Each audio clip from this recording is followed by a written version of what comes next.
All right. Welcome to the Domestic Man. Draft Podcast. I'm Evan Bierman here with Dan Slowick. We got a special guest coming on in a bit to talk some football with us. But Dan, first, what are you drinking, man? I have this beer sent by Gavin, our beer guy. Pete Mikeezer is his social media handle. He's a bartender over at Phase 3 in Illinois.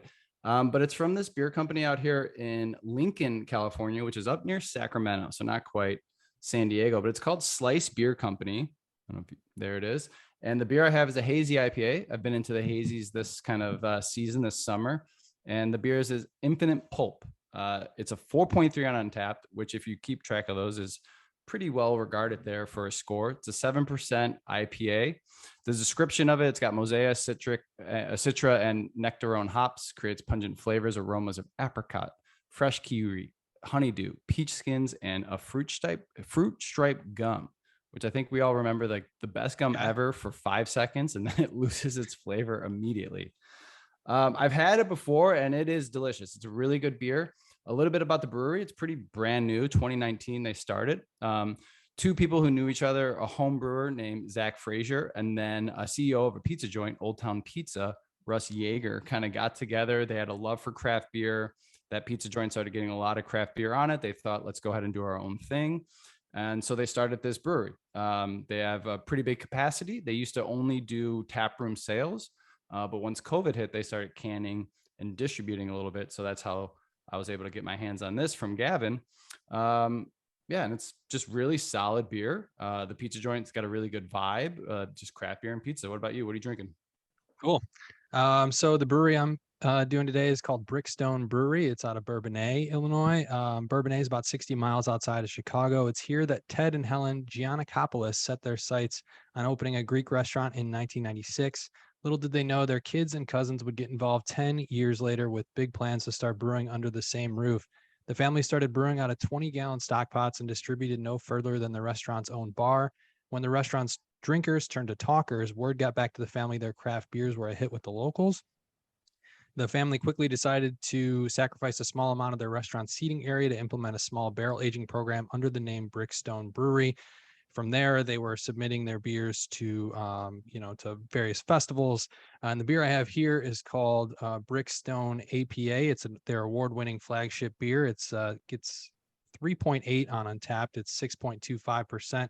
It's got a golden color. It's made with some light caramel malts, hopped with lots of hops. It's got a slight citrus flavor, and then it was dry hopped for 4 days. So you get the hops on the end there. If you're not familiar with Bourbonnais, though, it's where the Bears held training camp. Right. From 2002 to the summer of 2019. So speaking of the Bears, we have a special guest coming on, talk some NFL, talk some Bears with us. It's Clay Harbor. He's an NFL veteran, Chicagoan, and Bachelor alum. He's at Clay Harbs 82 on Twitter. Clay, thanks so much for joining us, man. You guys just had to throw in the Bachelor alum part. Oh yeah, that's completely fine. Appreciate you guys having me on. I wish I had a beer here to partake in. And I know this is probably not not conducive to the show, but I'll just drink a seltzer. So sorry about that, guys. I'll be having a little sipping a seltzer over here. We'll fix it. Right. Next time on, we'll fix it. Yeah, I saw doing a little research. I saw you grew up in Dwight, Illinois, small town, but it was near, as I was looking around, near Pontiac. And I saw you played basketball in high school. I played basketball as well. Did you ever go there and partake in that Pontiac tournament or see some of those? Because there's a lot of like the Chicago players. Derrick Rose would go down and play at that tournament, big time Illinois tournament. Did you ever? Alvin Brock, huge Illinois tournament. Well, for us, but Dwight's even smaller in Pontiac. Yeah, so we were we didn't even get invited to that thing. I graduated with like 70 kids in my class. My town was 3,000. We had to co-op. We had 3 schools come together to make one football team. So it was really small community. So we didn't really have enough players to do that. We were 1A. And then we were 2A in football, which is small if you're not watching this in Illinois, because there's 8 classes. And even with the 3 teams, we were 2A, 3A a couple of years, but we were still a really small team. And is that right that you wanted to pursue basketball and ended up injury your senior year that kind of made you look at football? You did the research. No, a lot of tight ends are basketball players first, but yeah, I was a basketball player. I was known for that in the area. I was a point guard, believe it or not, and I was really skinny and I could jump.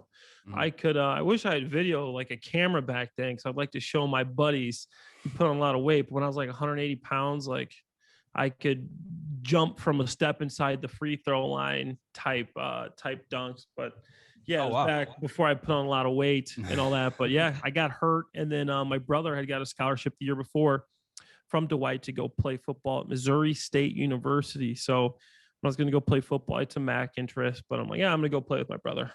Nice. Yeah. Dan and I both are familiar with the Valley, went to Illinois State. So yeah, I mean, that's cool that you ended up getting the scholarship there, I believe, right? After a bit, and then killed it at the combine. If you don't mind me saying, first in the bench among tight ends, second in vert jump, fourth in 40-yard dash.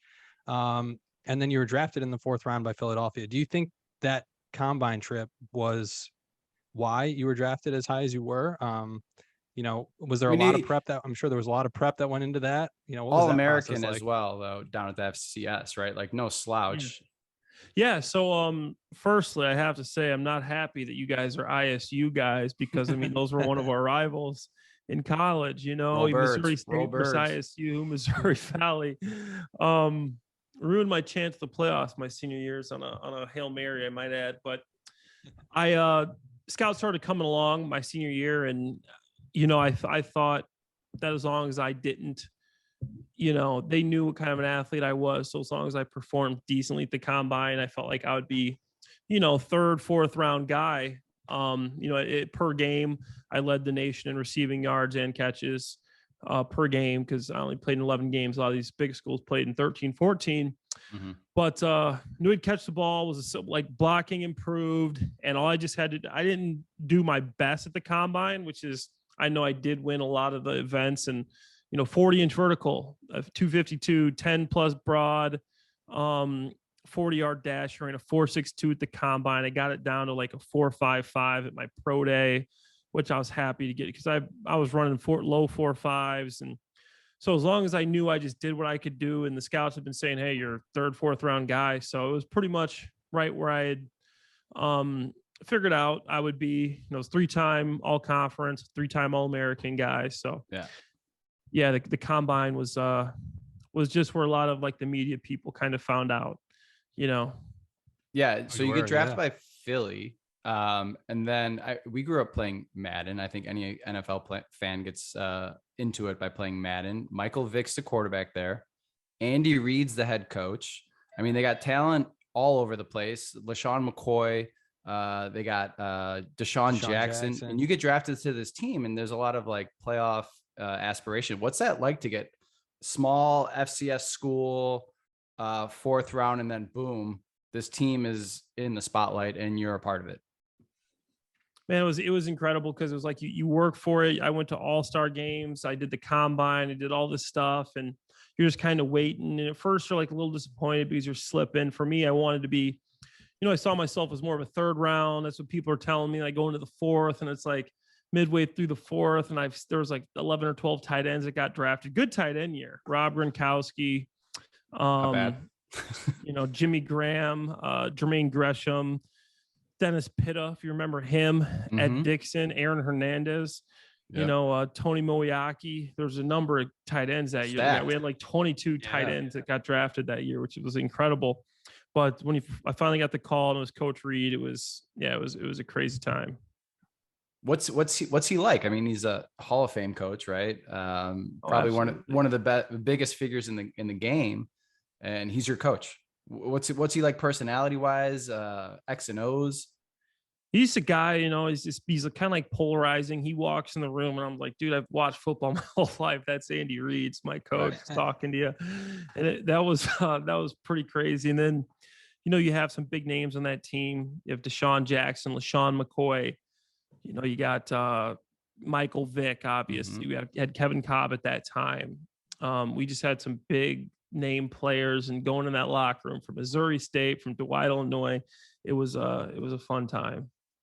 Yeah, and then what about the rest of that coaching staff too? Correct me if I'm wrong. Matt Nagy was part of that coaching staff. Is that correct? Oh, that coaching staff was incredible. If you like Stacked. looking at Yeah. it now, we had Matt Nagy, Doug Peterson, Dick Duran. If you remember the Yep. old Bears head coach, I'm like, dude, this is crazy. Then we had Yeah, then Mike we had Caldwell, Juan Castillo, Marty Mike Morningwin. Caldwell, Juan Castillo, Marty Morningwig. Yeah, you know these guys more, but incredible coaching staff and that coaching tree. And then like one of the guys I got drafted with in the 4th round was Mike Kafka, who's now an offensive coordinator. Will be getting, he'll be having a head coaching job soon. I ran into him in New York City just the other day. But incredible coaching tree, a wealth of knowledge there, and it was just really, really cool time. And everybody was great. Honestly, I was really blown away about, like, obviously there's professionalism and you got to, get your stuff done, but they were so respectful, like a good group of guys.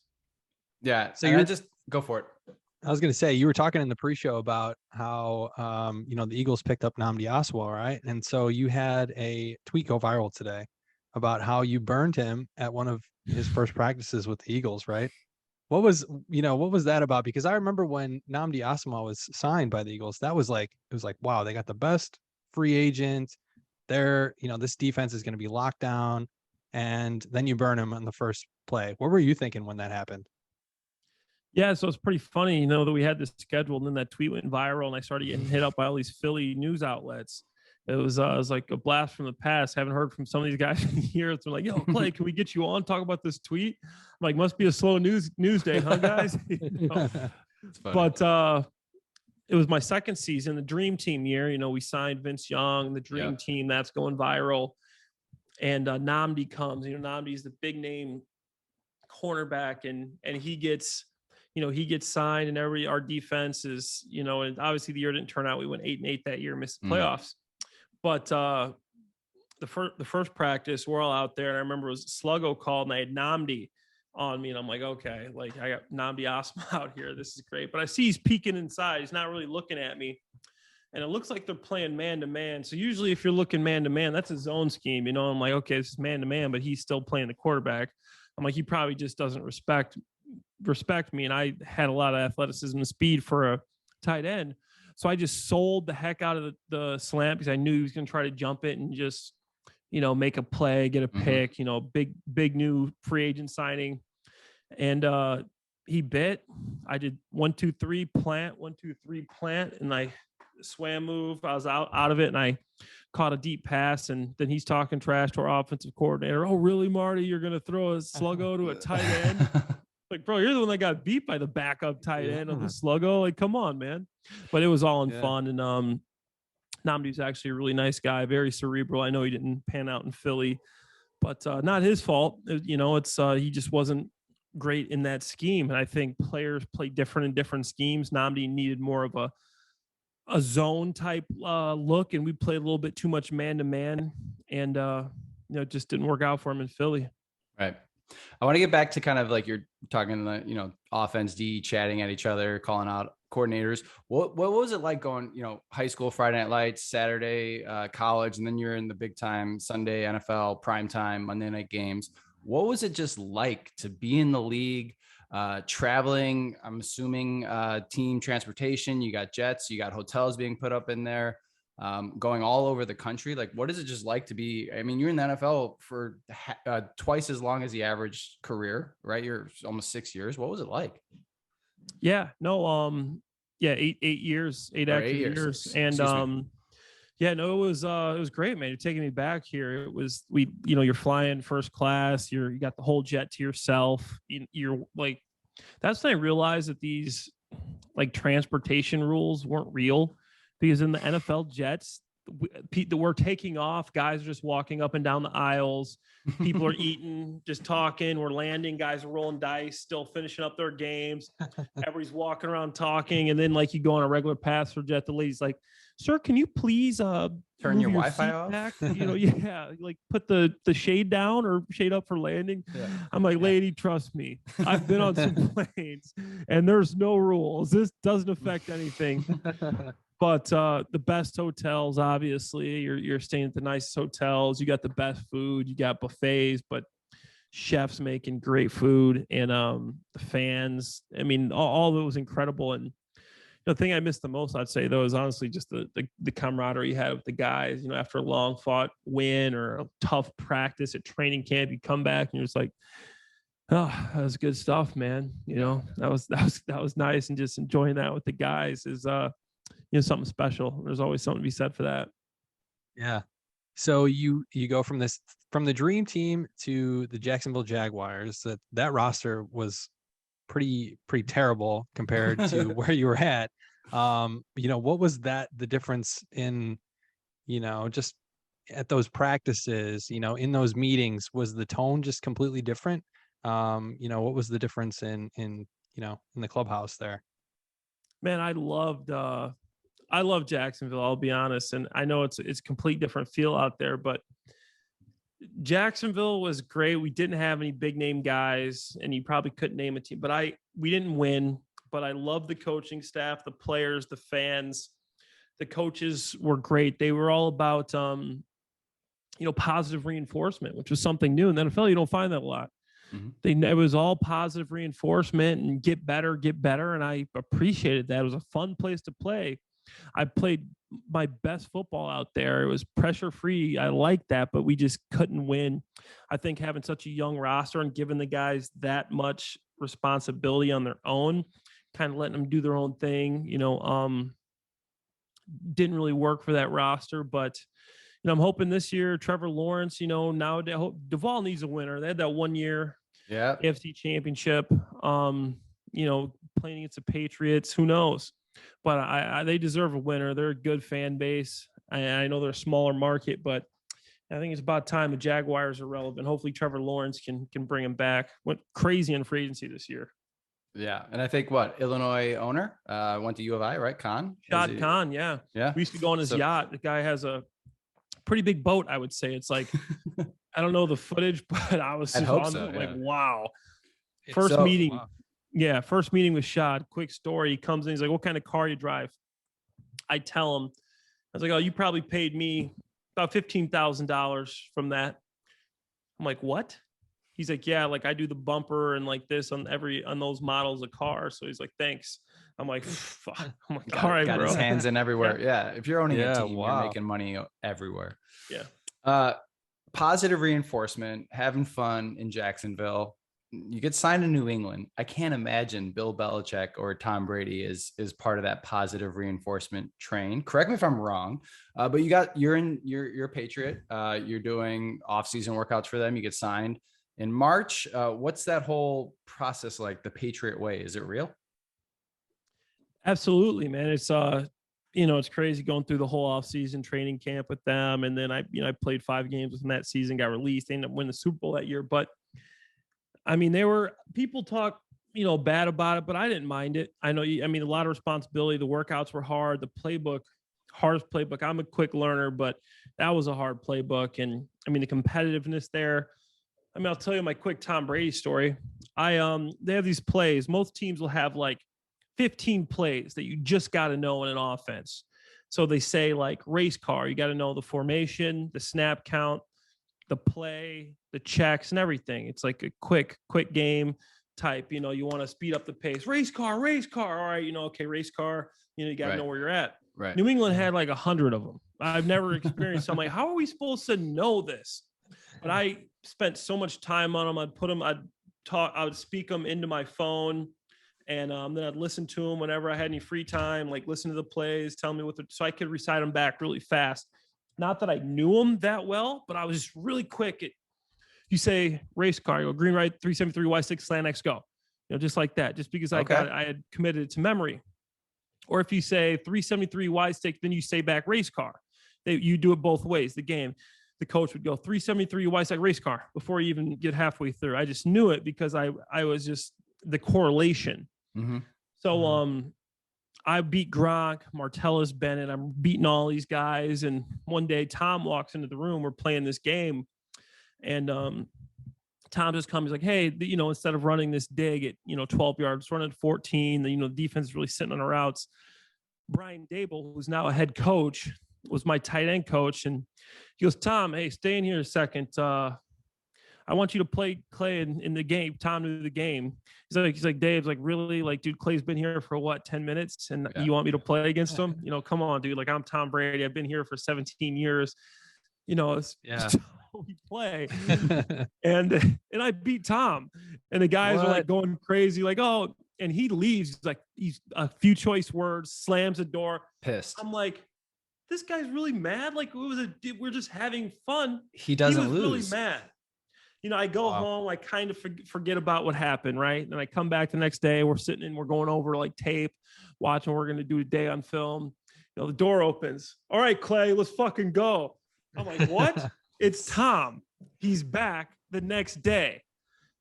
And I'm like, what are you talking about, man? Dave was like, let's go, Clay. He wants to play the game. I'm like, no way. That's I'm like, peak. all right, dude. Like, I beat this guy once. I can beat him again. So, you know, I get in my zone and we start playing and he beats me 5-0. That's what I thought. Leaves, slams the door, and everybody's going crazy. And I'm just sitting there stunned. So this guy got beat. So he goes home. I mean, this is what I think happened. He studies. He makes sure that he remembers, he studies, comes back the next day. Whenever he gets a second, comes into the room just to let me know that he was better at me in this stupid game. That's how competitive Tom Brady is. That's like a microcosm of like who he is as a person. Yes. He doesn't like to lose. He doesn't want to lose. Yeah. Even if it's this dumbass game. Didn't talk to his family, didn't see his kids that night. Just didn't eat dinner that night. Studied that so he could show up and win and just remind you who he is. Giselle, Tom, what's wrong? Don't worry about it, honey. Clay Harbor. God damn it. Fucking Clay Harbor.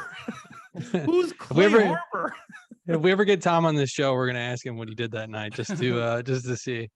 Yeah, that's pretty cool insight to like hear how you would prepare and how complex some of these offenses are getting in the NFL, where you're having to know 100 plays just on a word to know exactly where everyone's supposed to line up like that. And then those aren't typical offenses. Because to finish the story, you know, I make the team. I didn't think I was gonna make the team that year. I got hurt, ended up tearing my lower my adductors that year, and I had to get adductor surgery, bilateral adductor surgery. I come back for preseason. We had a young tight end that had hell of a preseason. He's a 4th-round draft pick. I'm like, I'm gone. We got Martellus Bennett, Rob Gronkowski, AJ Derby. We have James Devlin at fullback. There's no way my bags are packed. I'm listening. We don't know that we're cut until everybody knows. Mm-hmm. So I'm refreshing. I'm on my computer like I am right now, just pressing refresh, hanging out, watching some TV, you know, worked out early in the day. Already said bye to everybody. You know, okay, we're down from 75 to 65. Okay, we're down from 65 to 60. I'm like, oh, I didn't think that guy was going to get cut. So, because you work who you think is going to make the roster in your mind. And then, okay, we're down from 60 to 57. Oh, damn, he got cut too? I might have a chance here. And we go from 57 to 55. I'm like, no way. 54. Oh, there's one more cut. I'm still here. No way. 53. I go, I made the team. I go, I can't believe I made the team. And, you know, I made the roster. When I walked in the next day, when I'm pushing my code to get in, I'm like making sure like I can, you know, really get in. It works. It works. I'm sure Bill came up to you, gave you a big hug. No, yeah, that didn't happen. Yeah. But they don't tell you. You just show up. And then 5 games in, we had like 3 injuries, and they had to bring in some linebackers. Like, we're gonna let you go, but we're gonna try to bring you back, but we don't know if you'll get picked up. So I get called. I get 3 calls right away as soon as I get released. News I got 3 calls, and I narrow it down to either Oakland or Detroit. Mm-hmm. And Oakland's going to give me a signing bonus, and I think Oakland's a better place. I'd rather go to Oakland, but then Detroit's saying, hey, you know, our tight end's hurt, so you'll probably have like 6 games to start. And I'm like, if you just give me the 6 games to start. So I take less money, and I go to Detroit, even though I didn't think it was the better opportunity. They didn't run that many 2 tight end sets. Mm-hmm. They were, you know, a Matt Stafford fun and gun type place. Not much fullback either, H-back stuff. So as soon as I show up there, I'm thinking I'm gonna get 6 weeks to start. First person I see is Eric Ebron. I'm like, hey man, sorry to hear about your injury. He's like, oh, I'm fine. I'll be back next week. So I was like, okay, these guys kind of got me here. The business side, is that kind of how it works? The business side, but I ended up getting 2 weeks to play. And I got there on Tuesday and I was playing on Sunday. I knew the whole offense. So I said all that just to say that New England is just a different animal. And I literally picked up Detroit Lions offense, in 5 days and was played 40 plays on Sunday. So I'm good at offenses, but that New England Patriot offense, like the Bears, the Inkiel, Harry, Yeah. I think that's a good move because some guys just can't play like that. It's a high pressure place. There's a lot of stuff to know. They got specific type guys that you see be successful out there. Edelman, Amendola, guys that are, can really do a lot of different things, move positions. If you're the Y tight end like Gronk, it's easier because you go to this, where you're going. Mhm. If you're the H, which is the second tight end or the second receiver or either receiver, it's harder, it's difficult because you have to move around so much and know all these different positions. So I'm thinking that's a good move for the Bears too. Yeah, that's kind of what I was going to ask because you were talking about how it's set up there, and we can start talking about Bears football here. Yeah. With that N'Keal, maybe it's going to be more fun here. He's a first round talent. But yeah, a lot of news reports lately are saying Justin Fields is going to lead the league in interceptions, and the Bears are going to be one of the worst teams in their division. Yeah. They're predicted out of Vegas 6.5. Let's start with Justin Fields. Is he a player? I mean, 8 years in the NFL, you've been around some of the best quarterbacks that have ever played the game. Yeah. Looking at him, hearing what he's saying, are you buying into the Justin Fields stock? So to go back, yeah, like PFF, the power rankings, they have the Bears at 31st in the league. I think that's a little low. I know they didn't do a lot this year to improve, but they were kind of strapped as far as the salary cap. Honestly, I think Poles did a good job. I don't mind the roster. I think that, the O-line got a little bit better maybe. But, going to Fields, looking at him last year, I think he was in too soon. I think they should have, they had a plan, stick to the plan. Now you let the media and the fans, Fields wasn't ready last year. Yeah. And obviously this guy runs a 4.4 40. He's a freak athlete, but looking at him as the first thing I go, he's late. He's late on he's holding the ball too long. I would not wanted to block for him. I would not wanted to play with that, with Fields, but he was a rookie, 21 years old, thrown in, not even knowing he was going to be the starter. Wasn't his team because going into the offseason, Andy Dalton, Nick Foles, these guys are the leaders of the team that are going to play. He didn't even get the first team reps. So I don't think Fields played good at all last year. He held the ball way too long. He was slow making decisions. He wasn't as accurate as I had hoped for him to be, but you did see the flashes of what he can do athletically and the tools that he has. He's got a full offseason this year with a coach. He's got the full offseason as the leader. I think Fields is going to make tremendous strides this year. And the thing is, you're obviously not building that chemistry with the ones when you're playing with the threes. He's probably playing with the threes at this point because you got Nick Foles and Andy Dalton. And that's why I had that connection with Jesper Horsted. Yeah. That's why I had that connection. But not only that, you're playing against the threes too in practice every day in training camp. You're not even playing against the players you're going to be playing against on Sunday. I never liked playing when I was a 3 and I would score a touchdown, as a 3 tight end, like you're going against a third stringer. I'm like, I didn't really take pride in that as much as if you're going against the first team because it's really easier. The windows are bigger.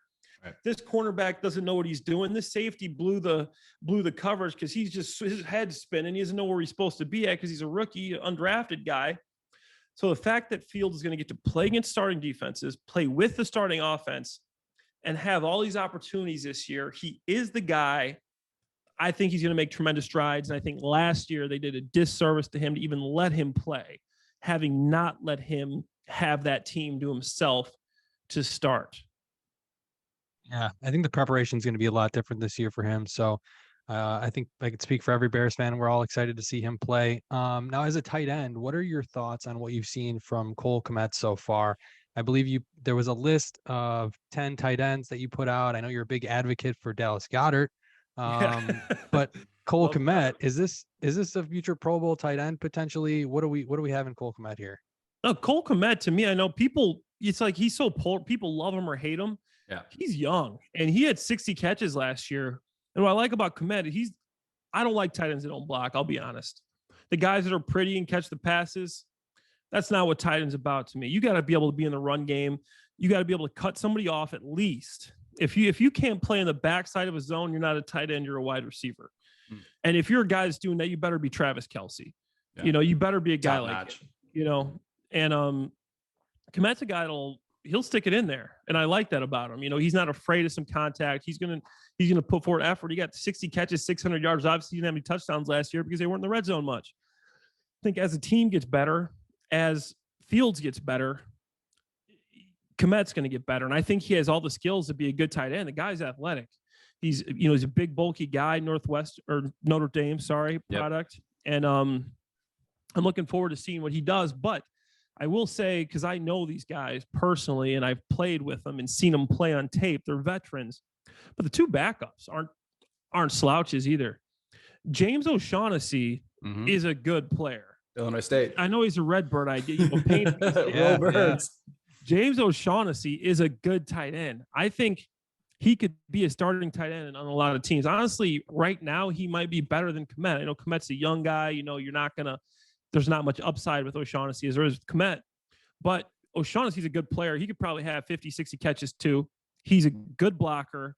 And then Ryan Griffin, the longtime Houston Texan. He can block, he can catch. He is a smart player. The Bears, in my opinion, should use some 3 tight end sets. All these guys can move around too.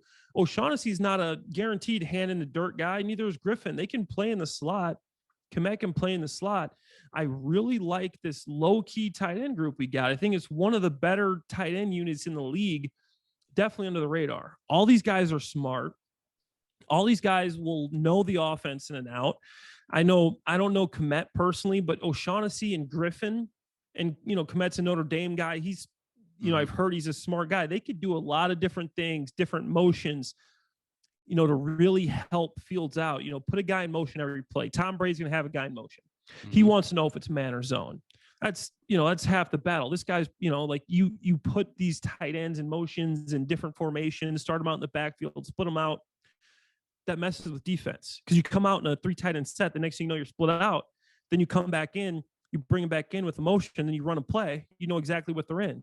Yeah. So, it's just different things you can do with a veteran, smart group of tight ends that can do everything. And I'm really excited about this tight end unit.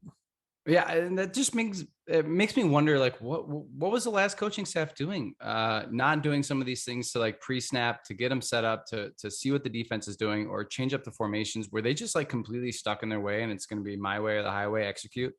Well, here's the problem. Justin Fields couldn't be further from Nick Foles and Andy Dalton. Right. You have an offense set up that you've prepared for this team throughout all the training camp, throughout all the games, and you can change things here and there, like week to week, but your whole identity was set up for Andy Dalton or Nick Foles. To put Justin Fields in an offense that you only have him rolling out on 4% of the offensive snaps is blasphemy. It's incredible. They were like 29th in the league on rollout plays with Justin Fields. Just this guy runs a 4.4 flat almost. He's probably the fastest guy in the field. Give this guy a run pass option, put him on the move. To me, it's like, wow. Like, I know you don't have the offense set up for him because, Dalton goes down. Maybe you put Foles in. I think if the Bears also, if they played Foles or Dalton all season long, I think they're a playoff team. I'm not trying to knock on Fields, but the offense was not set for him. He didn't have the time with those players. He didn't have the experience to run the motion. He's trying to figure out, what do I got on this play? Now he's got more time. Now he's gonna be like, okay, what are they giving me on this play? He's gonna be able to, it opens up. It's like, okay, you're zoned in now. It's like the old Madden. If you guys used to play, you got the quarterback vision. Yeah, now of course we played. Yeah, now you get to see the whole field. Right. So it'll be a big difference this year for him. Yeah, well, Madden, I used Mike Vick, and I was just running around all the time. But outside of Justin Fields, what player on this roster do you think takes the biggest leap this year? Well, I got to give my plug. Well, first off, I love Mooney, and I love I love Roquan Smith. Roquan Smith, is Should be a Pro good Bowler. friend of mine. I hang out with him sometime in Chicago. I think Mooney's vastly underrated. I heard he's a big, I was reading some articles lately and didn't know this about him, but the guy's like repping 405 on the squat rack like it's nothing. He's lifting 100-pound dumbbells. I didn't realize he was that. That's like, it impressive makes because he looks sense. small. He looks real small Yeah. out there. From the first time I saw Mooney, the way he's just so confident with his routes and hands, I go, this guy's gonna be good. This Mhm. guy's a player. This guy can play. You can tell which guys have that confidence. He has that aura, that confidence about him. But my favorite player on this team is David Montgomery. Mm. He only averaged 3.7 yards a carry last year, but I think he's going to have a breakout season this year. Yards after contact, though, he averaged like 2.4 per play. Yards after contact. This guy had no That's blocking, bread and and he's butter, still to me he's a top 5 running back. He's going to keep. He's going to Pass keep catching too. He's a good pass catcher. He can catch passes. He can do it all. I think Montgomery is very underrated as well. He's going to have a breakout year this year, especially with Fields improving, offensive line's a little better, and he's ready. He wants the team to put it on his back, and I think they need a steady diet of him, and then let Fields go from there. So, like we said earlier, before we kind of move on, Bears were 6.5 in Vegas. Do you think they're hitting the over? 6.5. I'd take the over. There it is. Okay. So we would be remiss if we didn't talk about the Bachelorette. Back in right. 2018, you were a contestant on the 14th season of the Bachelorette. What was that process like? How did you get selected for this? How much of it is real? What can you tell us about that? So it was a random. One of my buddies had went out to try out for the Bachelorette before, and he randomly ran into a casting lady at a bar, but he was dating a girl at this point. This was like a couple years after he had tried out, and she's like, "Oh, you should come out again. Like, we got a new girl. We think you'd like it. Come try out again." He's like, "I can't. I got a girlfriend now his wife." But he's like, "I got a couple friends you might like." He started swiping through the friends. Like, "Ooh, who's this guy? I like him." Talking about me. Like, "Oh, that's my buddy Clay, but he plays football." Like, "Oh no, we can work with him, whatever." And next thing you know, I was just showing up to this final casting in LA, and then they asked me to be on, and I'm like, "What's the worst that could happen?" Sure. And little do you know, I break my freaking wrist on screen, and that's kind of how I got into the Bachelor world. And anything, maybe some cool opportunities that come from it. You never know. See what happens. You see a guy like Jesse Palmer turns into a big time, host on ESPN College Game Day and stuff from The Bachelor, or Aaron Rodgers' brother, Jordan. Same thing. You never know what could come from it. So I was like, "Oh, let's see." And I probably only got a couple years left, but little I know, I ended up getting injured and ended up actually being another reason why I ended up having to retire a little bit early, in my opinion. I'm curious about, I don't watch the show, full disclosure, but I know what it's about. And I'm just curious of like what it's like off camera. Are you seriously just living day to day in this house, or do they let you go get some like food, or like you can go out, or are you literally stuck there at their disposal to be like, "All right, you're on, we need to see some footage here. You're doing this"? Oh, if you don't go on a date, you're literally at the house all day. You're just at the house. I mean, you can go outside the house, but like you're on the premises. Like you can go out and get a little workout in. There's no phone. There's no TV. There's no music. There's nothing. No music? No music. What? Nothing, because they have the microphones on. Yeah, there's nothing. There's just you and these guys, and they'll get food. You can cook food, but yeah, you're just stuck in this whole little house the whole time. On Paradise, you're stuck at the beach the whole time. Bachelor in Paradise, you literally, smaller beach, and you think it's a beautiful place, but you're literally just there having drinks and eating food and dating people. So it's it's pretty interesting. Wow, that sounds tough, man. Yeah, it's a tough life. Now that I say it, brutal. It sounds pretty ridiculous, but yeah. Yeah.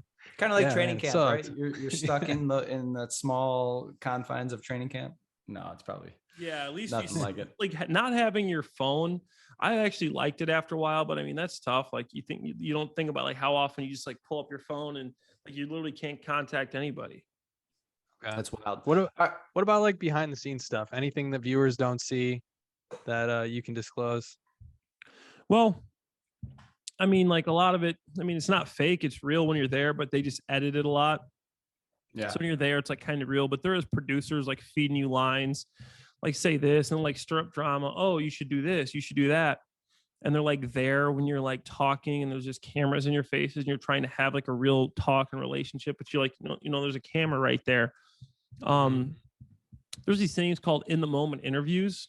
So say like on Paradise, you're there the first day, but then like 10 days later, they want you to bring your outfit from the first day. And they're going to ask you, you got to change in the outfit. They're going to put you on a screen and ask you questions like you were at the first day, but you're on the 10th day now.